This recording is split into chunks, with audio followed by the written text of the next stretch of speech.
Well, good. Well, it's almost afternoon in Alberta here.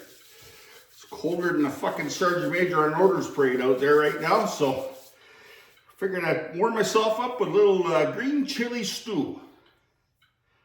Pretty easy. I've come across a million different varieties of this, but this is the way I'm going to do it up.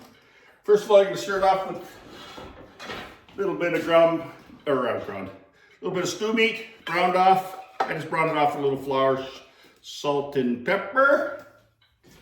And then I roasted off 2 tomatoes, an onion and a half, 2 Anaheim peppers, 2 jalapeno peppers, I think there's about 10 cloves of garlic in there, and then a couple tomatoes, okay? So that's all gonna go into the pot.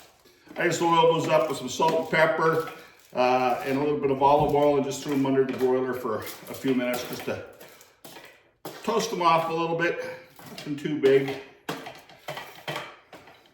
Now once you get all that in there, I got about a stalk of celery there. I just left the leaves on. You can take the leaves off if you don't like leaves, that's up to you. And I got 2 potatoes. These are Yukon Golds. Cubed up. And then I'm going to put in just a little bit of beef base, just to give her an extra little bit of beefy. And then we're going to put in some garlic powder, about that much. And then I got a little bit of cayenne here just to give her a bit of a kick. Let's call that, I don't know, what, half a teaspoon? That'll kick it up a little bit. I got some crushed red peppers here. And I pulled the kettle and I didn't soften them up, but they'll soften up. I got, these are some old peppers from when I was in Duncan, so I dried these out. I'll put them in there.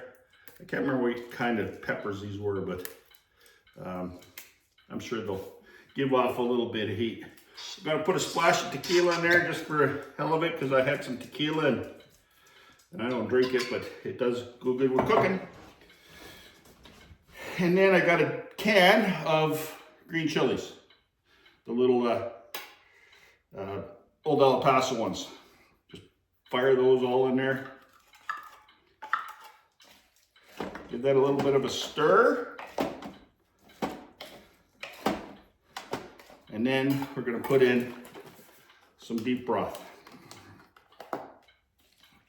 Now, I'm not going to cover this in beef broth.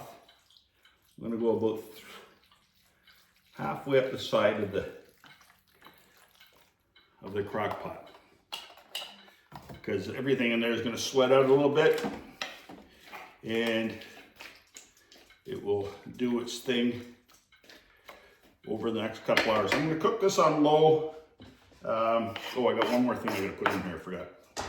And I got some tomato paste too, so put a little tomato paste in here. I'm going to say that's probably, I don't know, 2.5 tablespoons. That'll just give it a little better color. And then, there's one other thing I was going to do and I forgot all about it.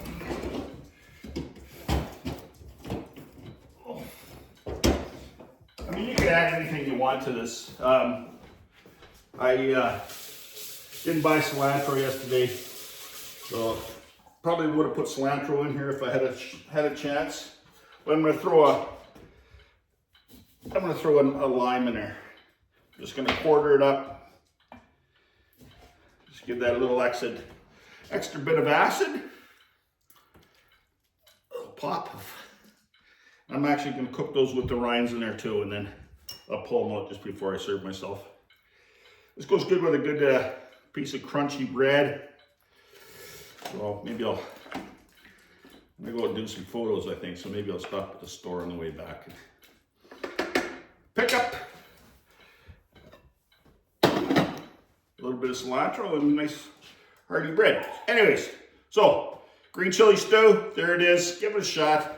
I haven't made it for years, but I keep on coming across YouTube videos on it. So anyways, everybody stay warm. See See you later for tasting.